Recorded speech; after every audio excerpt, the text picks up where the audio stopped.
For some individuals, life is anything but conventional.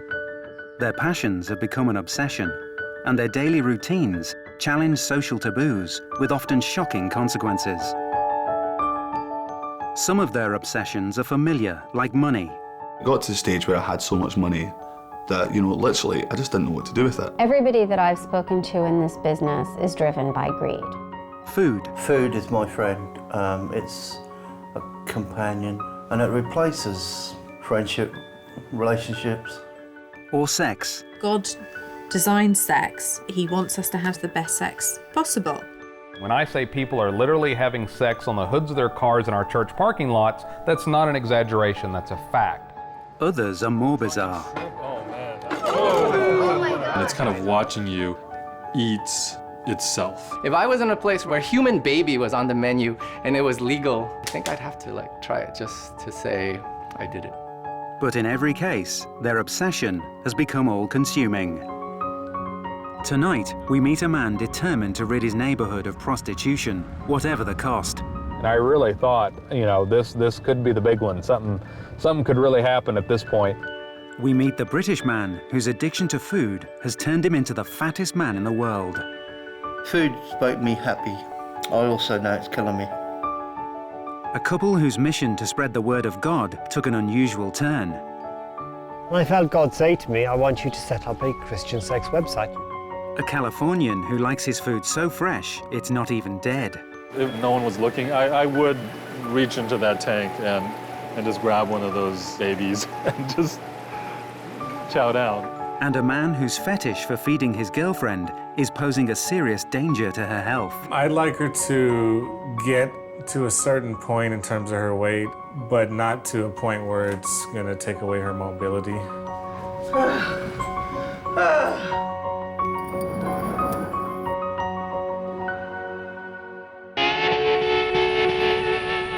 Oklahoma City is the Bible Belt capital of the southern United States.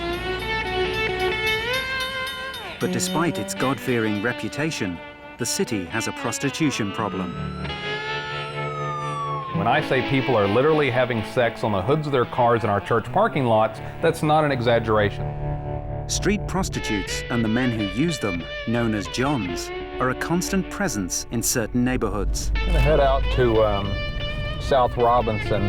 That's probably the most notorious area in all of Oklahoma for the presence of street prostitutes. True enough, I'm a prostitute, and I know it is against the law. Let me be. In a growing city, it's a growing problem. But one man has decided to take the law into his own hands in a bid to clean up his local neighborhood. This is Brian Bates. So we've got some new girls just showed up, got picked up. They may be new, but they already know all the old standbys where to bring their Johns.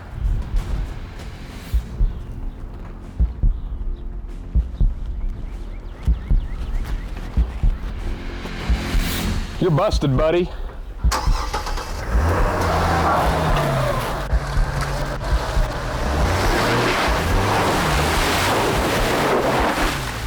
Now, don't you just know that guy's night just got really bad?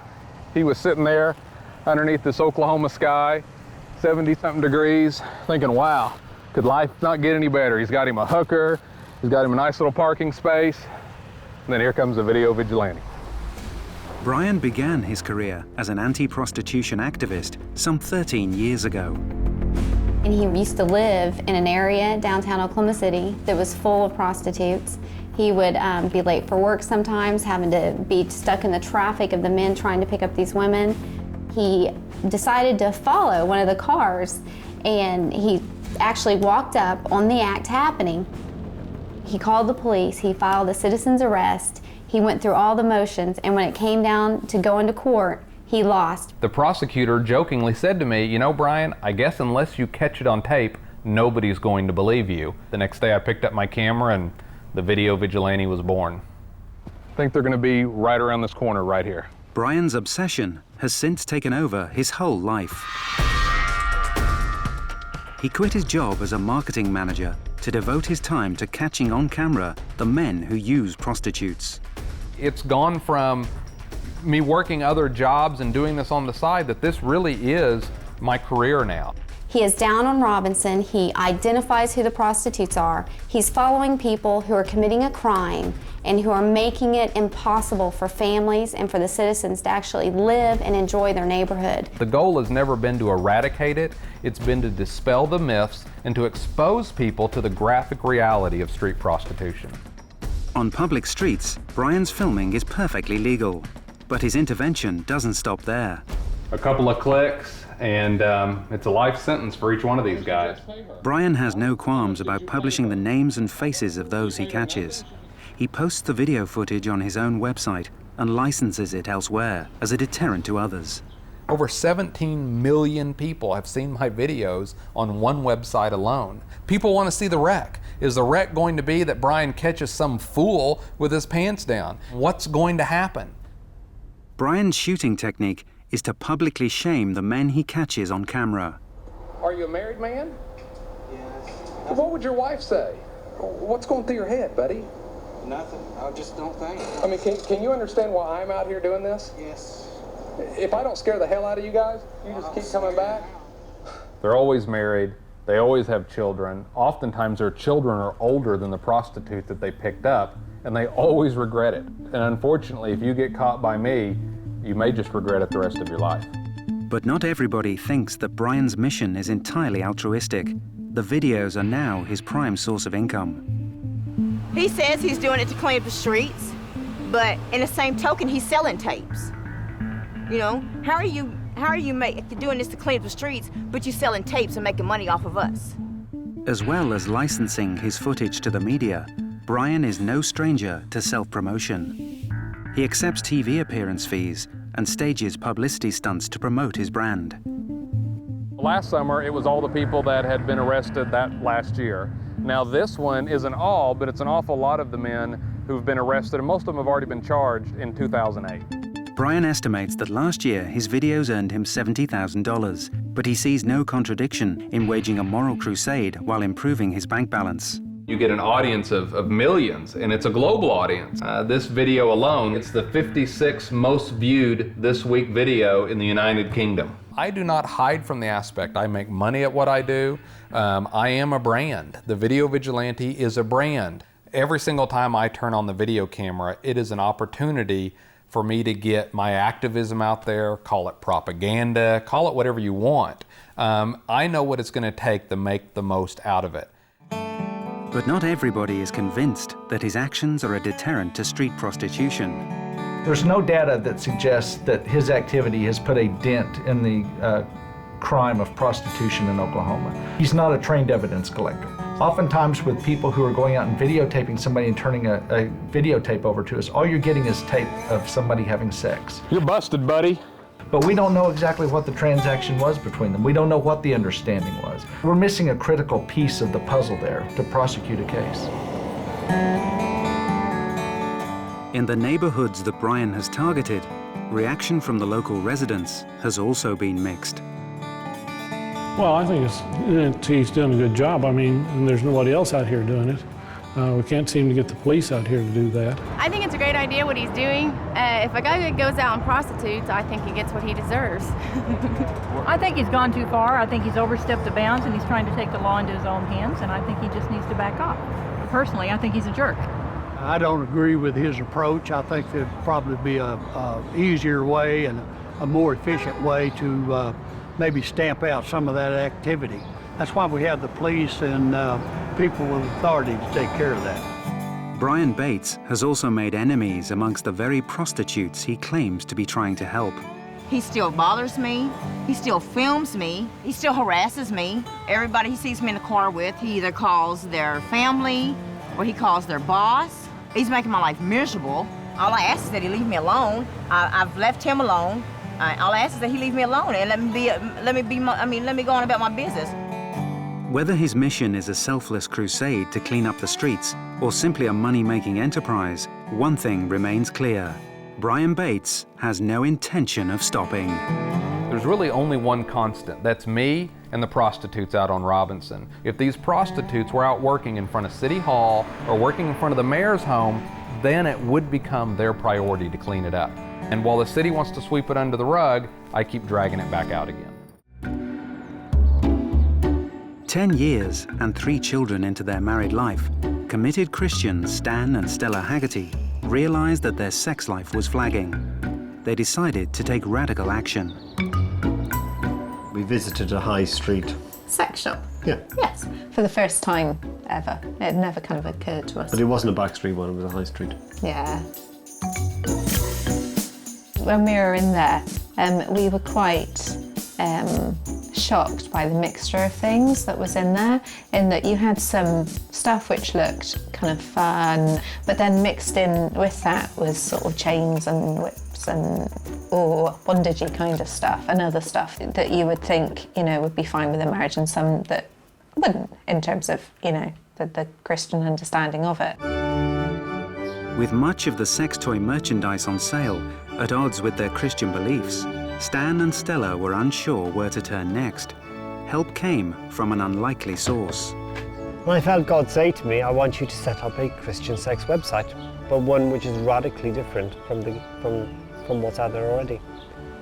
And that's how it all really started. At the time, Stella was no. But within about 24 hours, she had changed her mind. I believe God spoke to her and said it was right. On a mission to bring Christian values to the sex toy industry, Stan and Stella launched Europe's first ever online Christian sex shop. Okay, so this is the Holy Love website. It looks completely different to any other kind of sex shop that there is online. It's very non-threatening. Holy Love is about products and resources celebrating God's fantastic gift of sex within marriage.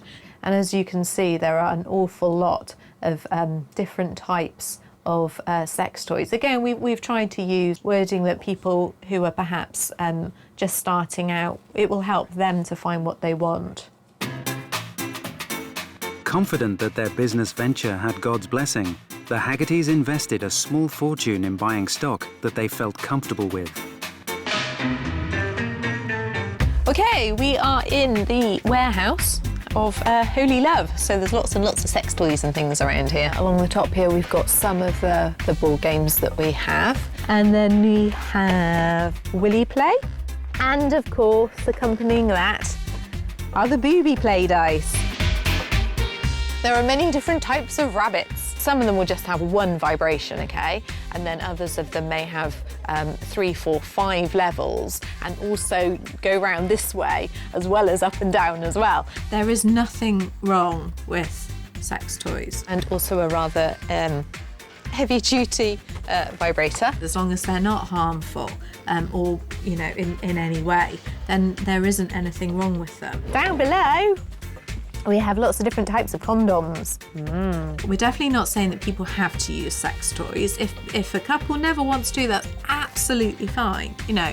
But I think in this kind of lifelong journey of marriage, you can so easily get into a rut, you know, which is where these kind of things, you know, can play a really positive part. But in line with the couple's religious beliefs, some things remain strictly off limits. In Holy Love, we do have very distinct boundaries. We don't stock any anal items, we don't stock any bondage items or sadomasochistic items, pornography, and we don't use pornographic images either. There is, unfortunately, you know, nudity on some of the packaging of the products as well. So what we do is, wherever possible, we choose to order packages more like this, where there isn't actually any images of any people on it. To ensure that their warehouse is stocked with the latest products, today Stan and Stella are visiting a sex industry trade show. I feel as a Christian with a website like ours, we have to be very well informed. And even if we don't agree with things, we have to at least know of their existence and trends within the industry. Feel a bit of trepidation. Yes, we do, I think. I don't feel fully comfortable being here today. Is this enjoyable for you? Yeah, well, don't even use your hands, just use your hips, just rock your hips backwards and forwards. Stan and Stella are soon confronted with aspects of the sex industry that don't reflect their Christian values. Very well branded products. So what's that ring you've got down there, I saw? The ring is quite a gay specific product. Oh, is that? No, don't worry then. No. There are boundaries in order to safeguard people. Like if you look at anal sex, it's actually not good for people. It's actually quite damaging. And it can seriously damage your organs. So that's why we disagree with it. I mean, this is a good place to demonstrate this. Ladies' inner thighs, breasts, yourself. You know, there's always a bit of a spank or a slap or in everybody. The problem I've got about it is being linked to S&M and bondage. Sex within marriage should be a good, loving, enjoyable thing, and it should not involve pain or punishment or dominance and submission in you know, the That's why you buy a dog lead, it's for the dog. It's not for leading you around in like a collar. How you can use that as a sex toy, I just don't know. Well, they can be attached to collars. But why would anyone want to wear a collar? To show that they're a submissive or a dominant. You know, it's a large part of the BDSM ethos. I appreciate that. That's fine.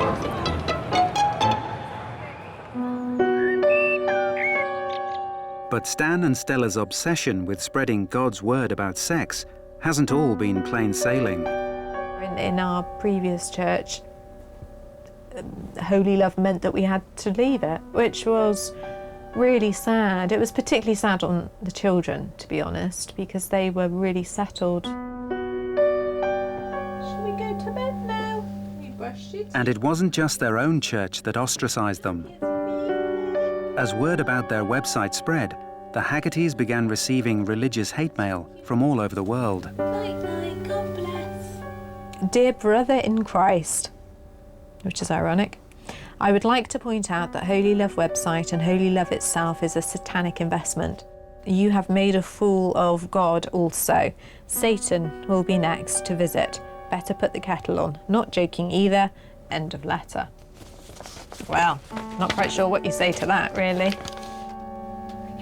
All right, Jess. Yeah, I'm just reading my Bible. Have you just finished? No one likes being told they're going to hell, do they? I don't think. Even when you don't believe it, it's still not nice. And some of the letters went even further. Night, night. God bless. We've had a death threat. That made me feel scared. Yeah, definitely, with 3 little children, because religious fanatics can seek to put the will of God into their own hands. So if he's not going to burn us, maybe they will. Despite their critics, the Haggertys are continuing with their mission to improve the sex lives of their fellow Christians. I think the one thing which we want to try and do is promote things that God is positive about. Yeah. Rather than always just coming down and saying God is against this, God's against that, God's against the other. God is actually in favour of an awful lot of things, and God is far from being a killjoy. When Jesus was on earth, he was a real party animal. He enjoyed being with people. He even enjoyed being happy. He even converted water into wine. Well, I can't think of anything better.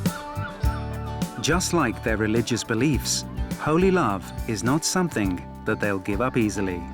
Holy love has always been a calling for us, and it has been a very costly calling in a lot of ways, financially, in terms of time, in terms of commitment, and in terms of pressure and opposition. There's times when we've really struggled to keep going with it, but it is because it is a ministry that we do, and because of the sense of calling that we've had has never gone away.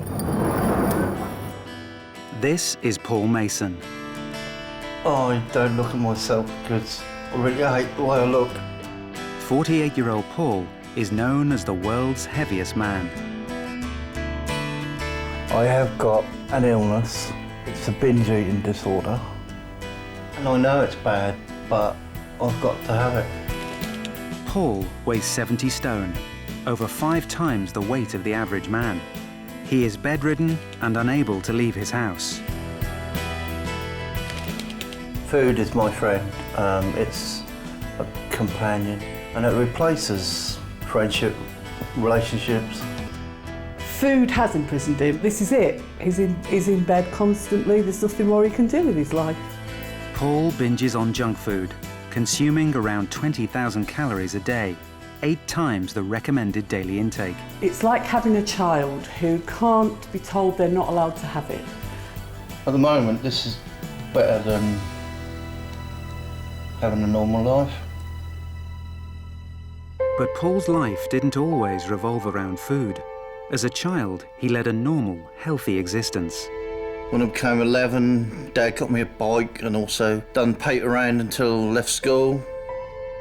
He went on to become a postman, exercising daily through his work. A bit like the old pate around, really, when you think of a job postman, you sort of go out, deliver mail and that, you know, walking the streets. However, when Paul was moved to a desk job, he stopped exercising. Problems at home meant he began comfort eating, and the weight started to pile on. I was in a relationship, and that sort of finished, and that sort of hit me pretty hard, and the weight really started to go on quite a lot, and I didn't really take any notice of anything what people were saying to me. Just ate, takeaway after takeaway. The binge eating side of it took over, and addiction really hit in really bad. I just seemed to let myself go. It was like a downward scale really from there. As his weight increased, food became a bigger and bigger part of Paul's life. You put food before anything else. It even comes before family, friendship. Food's made me happy. I also know it's killing me. It's just like a vicious circle, but that's my life. But it's not the life that Paul wants. I dream of having a relationship, get married, have children, and just do normal things. Paul has tendencies to think of suicidal thoughts. To me, it's a waste of a life. We've been put on here to live our life as much as possible. And when you look at someone like Paul, what is his life? This is it. Just seems such a waste.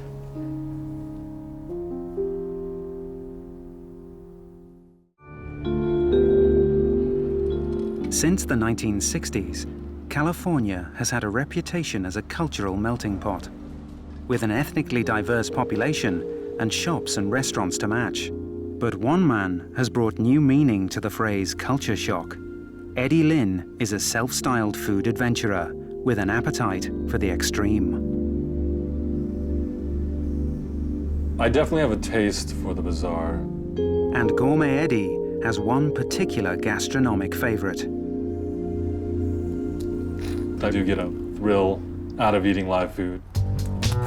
Wriggling a little bit, you know, there's definitely some kind of rush with it. He likes his food to be so fresh, it's not even dead. You do feel this animal fighting you and not wanting to be eaten. Makes the food even better somehow. Eddie extols the virtues of what he calls deep end dining via his website and blog.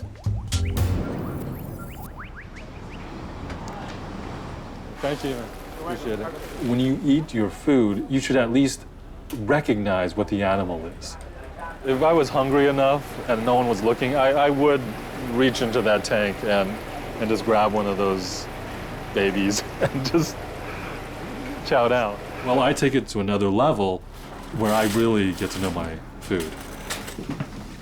I'm not trying to deny it, that it's an animal that is going to die, that is going to nourish me. It is what it is, and it's not disguised as anything else. Some people say, you know, that you can taste the animal's soul, which sounds kind of ludicrous, but there is something a little different.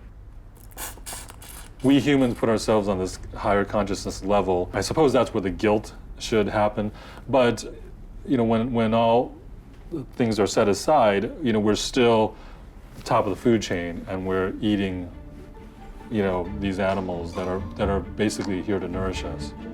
Eddie has become evangelical about the deep end dining experience. As well as blogging on his own website and publishing an extreme cuisine cookbook, he regularly hosts group tastings for those who wish to educate their palate. Deep end diners are people I've met, you know, online who have the same passion for trying different culture foods, people who have a sense of adventure and cultural awareness and are just exploring the world through their stomach. Okay, so what we're doing today is we're hitting unique places. There's some places that are little hole in the walls and some, seafood specialty places, and other places are more, upscale on the higher end of things, but they all have at least one item that's kind of strange.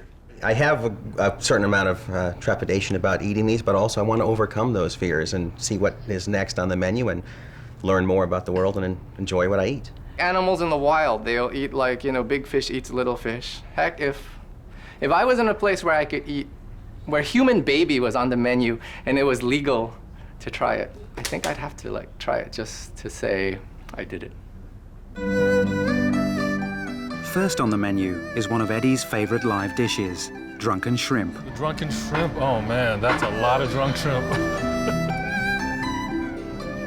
Oh. Okay.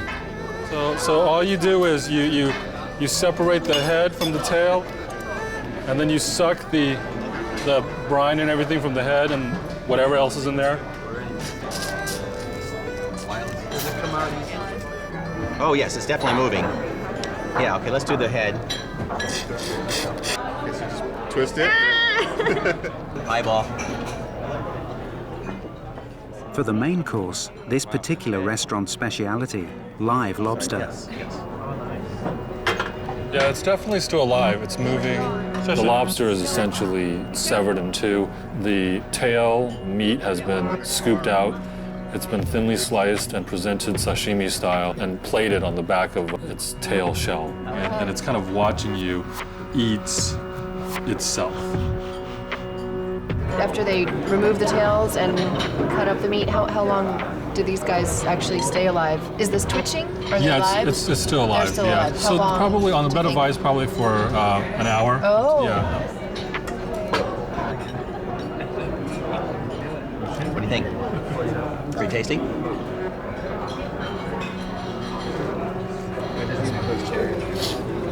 It's good. It's fresh. On his travels, writer and live food obsessive Eddie Lin has sampled many extreme forms of cuisine.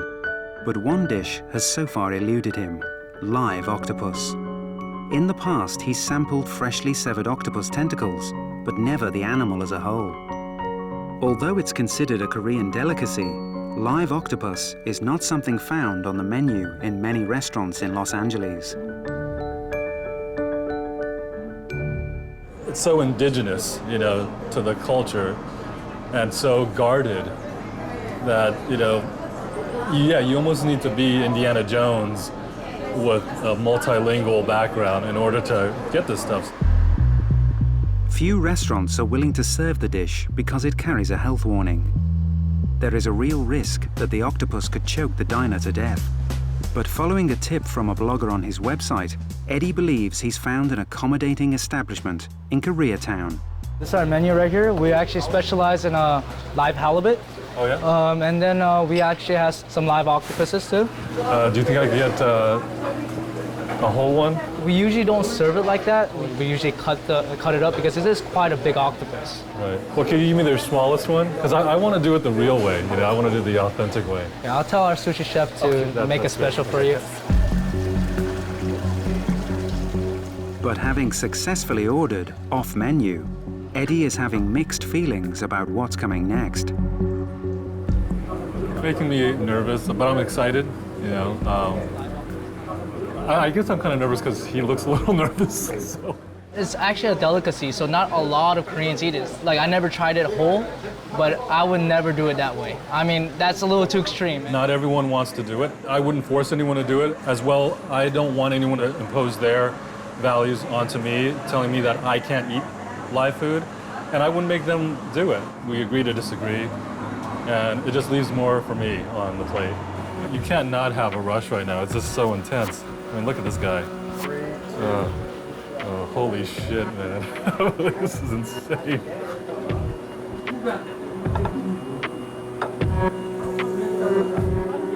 Some sauce on you. Oh, crap. Oh, my God. It's doing something to my hand. It definitely is fighting from the plate. It's hanging on to your teeth and your gums and your, the roof of your mouth. Anything it can stick onto. Oh, shit.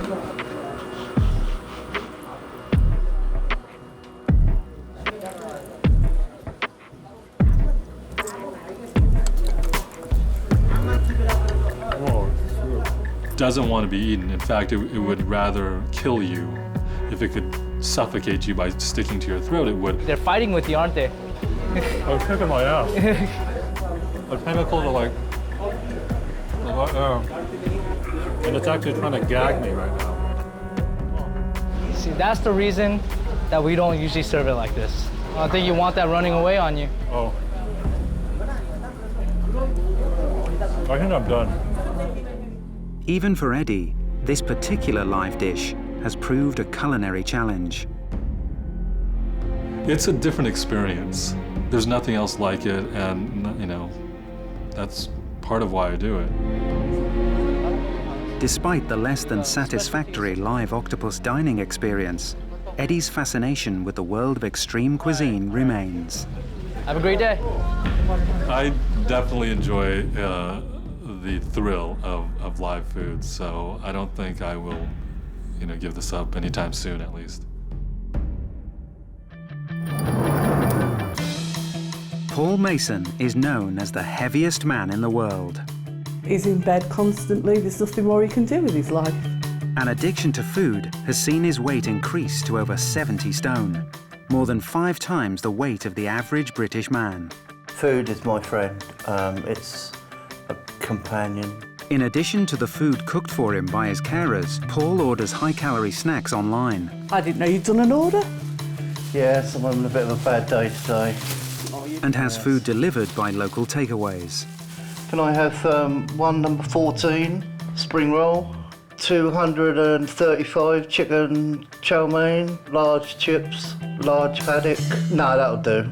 When he gets any food delivered that he really shouldn't be eating, it's very disappointing, very downhearting to all of us that work with him. We can't stop him from eating what he wants to eat.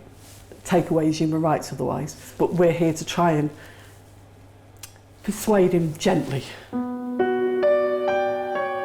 Paul's incapacity means that he relies on his carers to keep him clean. Before he has his breakfast, we have to clean him first and cream him in various places to avoid any problems and burns he might have on his body from urine or anything like that. With even the most basic human functions beyond him, Paul has to suffer the indignity of wearing an oversized nappy. Okay. The unemployment and disability benefits, modifications to his council house, and specialist treatment and equipment Paul needs have cost the taxpayer an estimated £100,000 a year for the last 10 years. But Paul continues to see nothing wrong in being supported by the state. I can see some people's point of view. They'll probably say, well, why should social services help him? He's only got himself to blame. But I say, well, okay, that's their opinion, but everyone's got their own opinion. But when you do get an addiction, you do need help.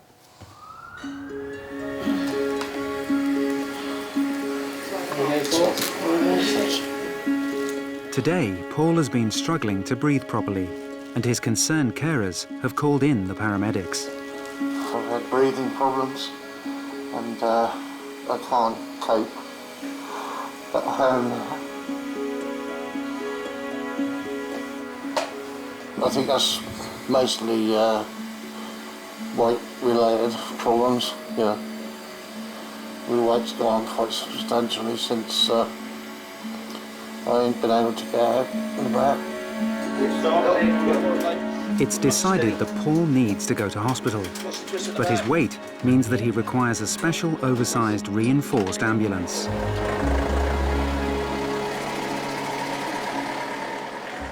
Morbidly obese, the only real solution to Paul's weight problem is for him to undergo gastric bypass surgery, and now it's something that Paul's prepared to consider. The latest health scare seems to be the motivation that Paul needs to finally kick his junk food habit. I have decided I must eat as healthy as I can and start exercising. You know, when you get too morbidly obese. It does make you think one day you could suddenly just die. I've got to make sure that I don't lose control again, because if I do, it won't be a trip to the hospital, but a trip to the morgue.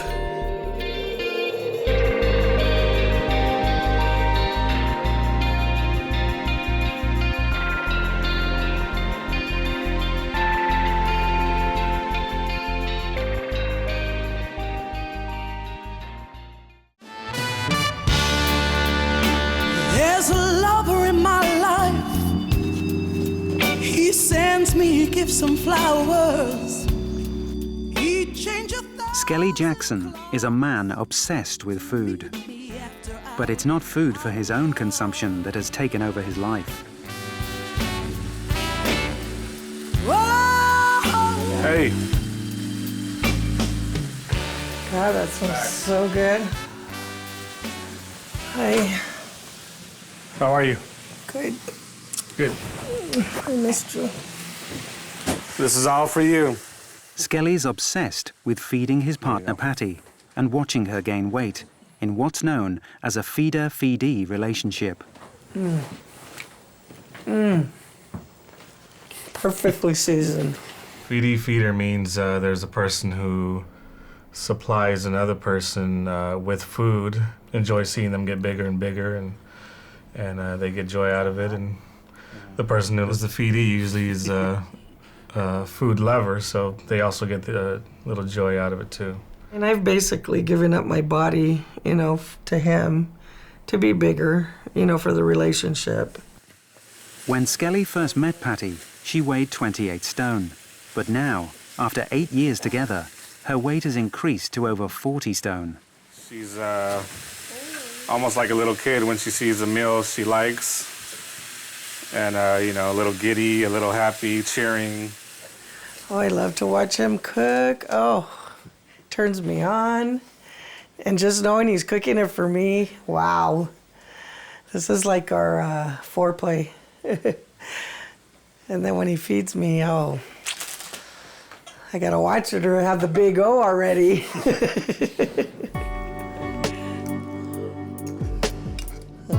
Skelly's fascination with feeding Patty has become a sexual fetish. It's Play-Doh hour. Play-Doh? The motion in my ocean. Nice full belly. The more Patty eats definitely makes her more sexier to me. Why? I guess I have my reasons. Some people don't understand, some people do, but it's sexy. It's a sexual, turn on.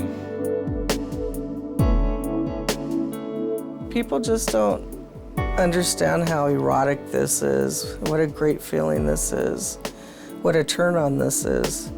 I love seeing Skelly like this when he's getting pleasure out of feeling and touching my body and just seeing how much it turns him on. It's getting all my feelers going, where I just want to tear your clothes off. But Skelly and Patty are not alone.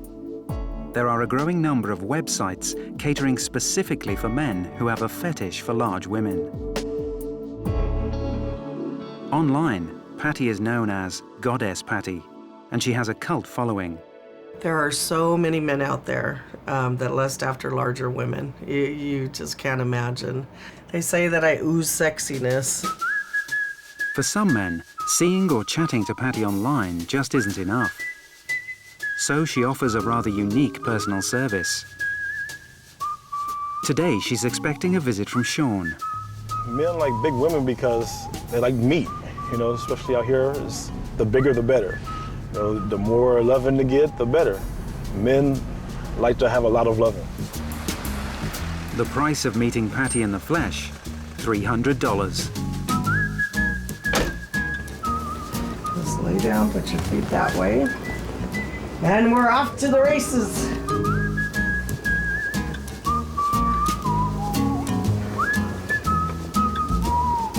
How does that feel? Feels great. If you need me to get up, just tap my leg. Oh, no, I won't do that.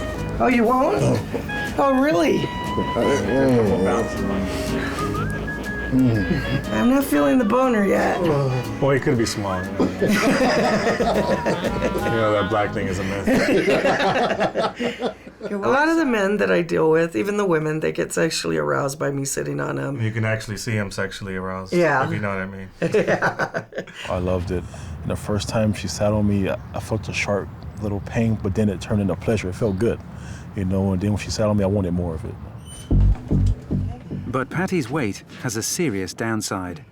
Even a short journey to a local hotel for a photo shoot with another plus-size model is an ordeal when you weigh over 40 stone. I already have to sit.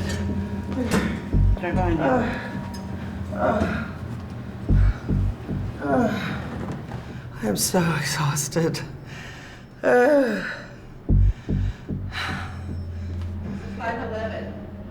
It's all the way down there. I want to cry.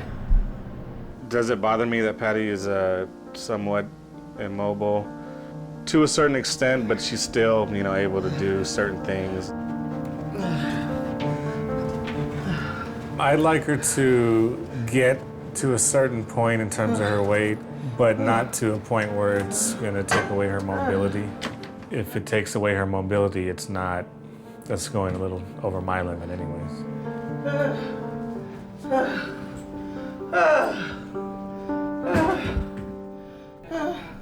This is a bad side of being this size, and why I don't, you know, get out every day like normal people.